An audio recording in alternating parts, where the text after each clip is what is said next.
So I made it to Munich on my way to go find a place to eat. So far, I'm liking this city. It's definitely different than Berlin. A lot cleaner, I feel like, and not as sketch. The hostel seems dope. Just met one person so far, Ashley. She's from Australia. She was pretty cool. And now I'm on my way to find dinner. The first place I tried to call said I needed reservations for one. I don't know. I guess he couldn't find room for me. But then, so I'm going to this other place that the guy at the front desk offered. So let's go. I think I'm coming up on the restaurant right now.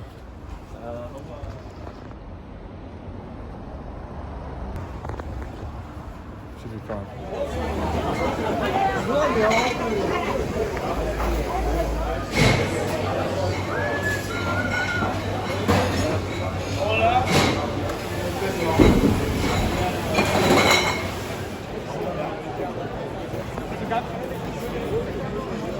I made it through all the waves of people and I got what I wanted, and I think it's gonna be a real good meal. So we got this big pretzel and this currywurst, I believe it's pronounced correctly, and some fries.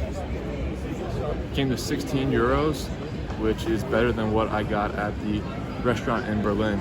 I got like a pork knuckle with some sauerkraut, mustard, and a little bit of mashed potatoes, and I came to 18.50. I think I'm gonna like this one a lot more. First bite. It's like soft. It's not hot. It's soft, but very, very, very good. So the food is like shockingly, absolutely phenomenal. It's at this place, Augustiner Keller. It's like 10 minutes from my hostel walk. It's really, really, really good. Like really, really, really, really good. I didn't get one of those big beer mugs because I didn't know how much it would come to in total, but if I knew what I know now, well, actually, I don't know. I think it's like 9 euros for like that big Stein, I believe it's called, a beer. Yeah, I was gonna shoot someone drinking, but that would be a little weird, I think. So I didn't know how much it would cost, and I didn't want to just like spend 30 euros on dinner for one night. But I'm definitely gonna have to come back and get like a fat Stein of Paulaner, I believe it's called here, or some other German beer. So yeah.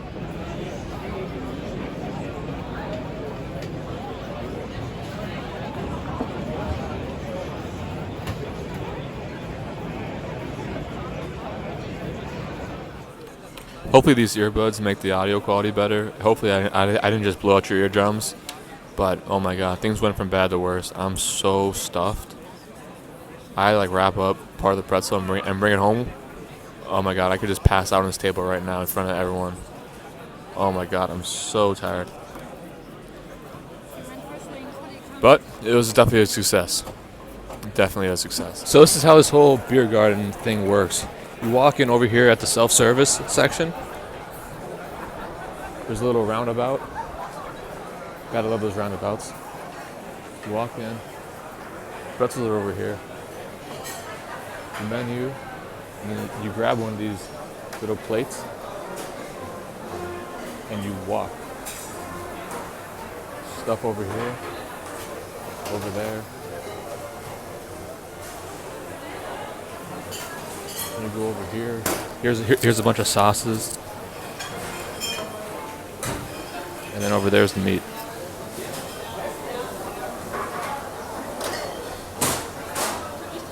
I got the one on the far right.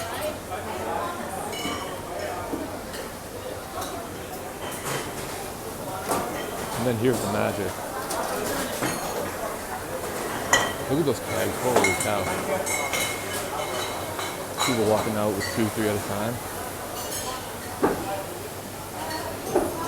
This place is wild. And then you just like bring it up here and everyone checks, and it's like a Walmart pretty much. It's like a really good food Walmart. Look at that. And just like that, we're out of it. That was definitely a good meal. Man, Munich is sick. This is nowhere near like what Berlin is like. Berlin, I was like just scared again. Legit mugged or thrown off a bridge. by some like meth tweaker. Here it's just like crystal clear and it's super nice. Although there's a bunch of like gypsy looking ladies praying on the side of the side of the street asking for change. So that's not a great thing, but it's better than being thrown off a bridge. Hello, I'm back. It is my third day in Munich, and so it's my last day. So now would be a good time to get some shots of the city, and that's what I'm gonna do. Now I'm kind of familiar with the city. I know what spots are good, what spots aren't. I'm gonna be shooting the Marienplatz with the Glockenspiel. Then I'll go to the big cathedral where I bless myself with the holy water there. And then I'll probably take it back to, I don't know what it's called, but it's where Hitler had one of his big like speeches at. And there's like two big lion heads. One's pointed towards the church with the mouth closed, and the other one's pointed towards the royal like housing with the mouth open, which is to signify you could dispute the word of man, but not the word of God. So let's carry on, and I'll show you some shots. So we are here in Marienplatz with the old town hall. No, the new town hall behind me. The old town hall is right over there. That is the old one, but it got blown up in the war. This one behind me was not blown up because it is a big direction finder. So back when you don't have GPS, you could see those big, tall arches and those tall, I don't know what the right term is, but they're pretty tall. So you could signify what it is, and so you could know where you're at. So let me show you some shots.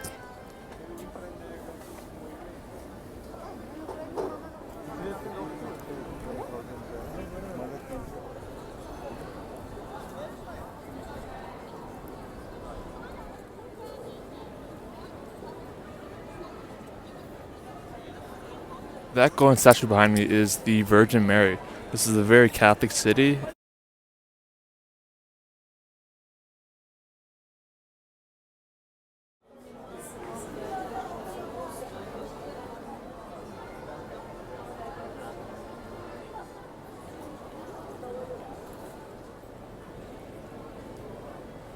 And every day at 11 o'clock and in the summer at 5 o'clock, that little colorful thing higher up with the green around it, the Glockenspiel, that moves and it tells a story of Bavarian history.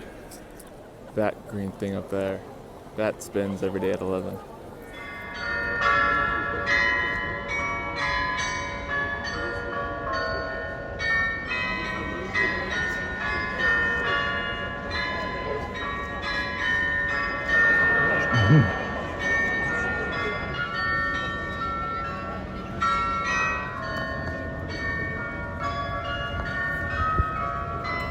And now we are off to the big cathedral with the devil's foot in the ground. It's not the main church of the city. That one is St. Peter's, but this one's pretty big and has two huge beacons that, again, were not destroyed during the war because they signified where the city was. So let's go to that. These right here are graves of important people within the city.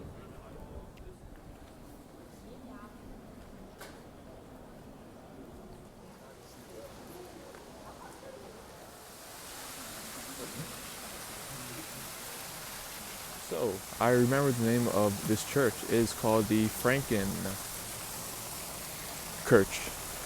Cathedral. And it has those two large pillars that can be seen from pretty much any point around town. And it's very popular in Bavaria for priests to, after Sunday maths. They're not doing math. I mean, they might be, but probably not. But after Sunday Mass, to go across the street and to grab a big stein of beer with the people. And across is this big Augustiner Klosterwitz. And that is in fact where I went to get my big beer stein yesterday. So I'll insert a clip of that or a photo. So then, yeah, but he was so annoyed.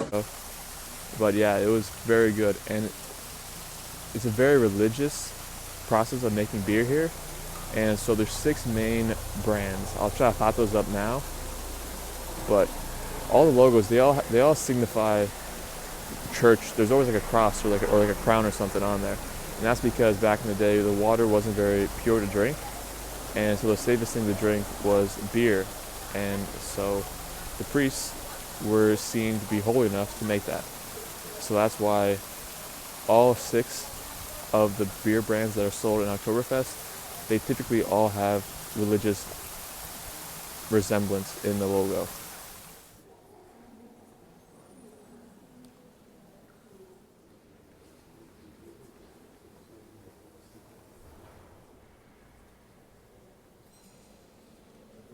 So the guy in the bronze, his name was King Ludwig IV.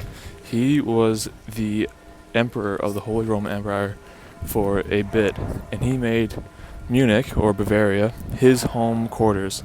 So in honor of that, they built a huge memorial or tomb type of thing within his church. Now I'm standing in front of a guy singing opera in front of the Odenplatz. This is a very historic place. This is where Hitler made one of his big speeches, and just imagine this huge courtyard here. Let me span it around. It's big, like, courtyard area, just filled with the supporters.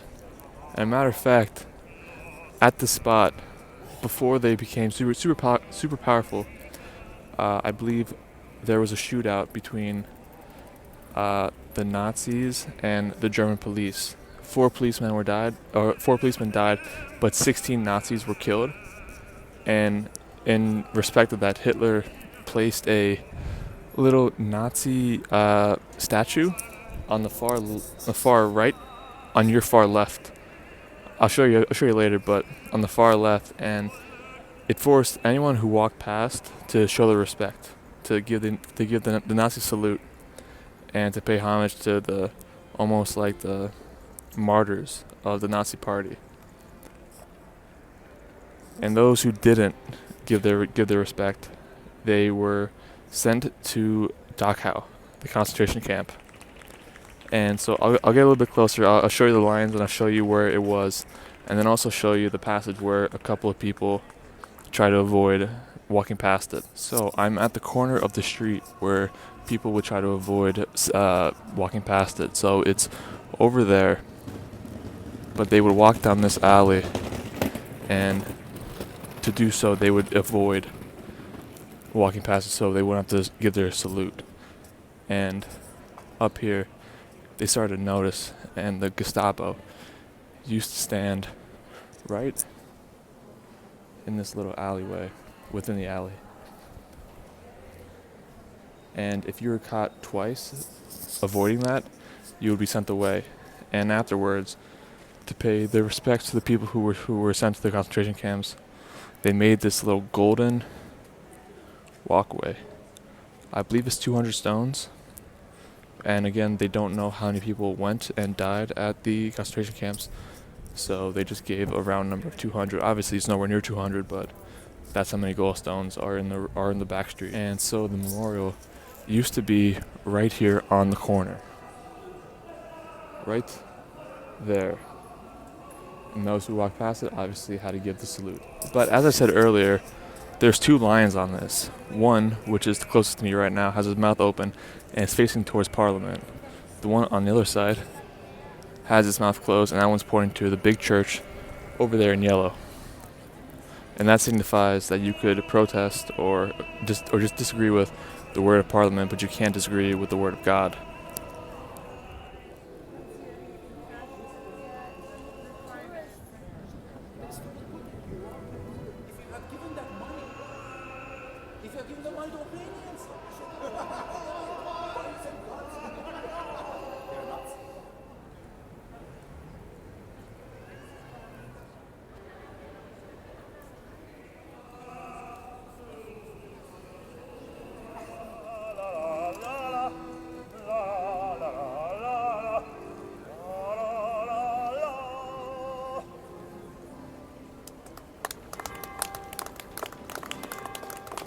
So, with that being said, that will be the end of my Munich video. I'd like to give a big shout out to Tom and Ricardo, my 2 tour guides that I did not pay a single dime for. Sorry about that, but if you're watching this, just know I did appreciate you, and I did leave a good review for you. So, Thanks for watching.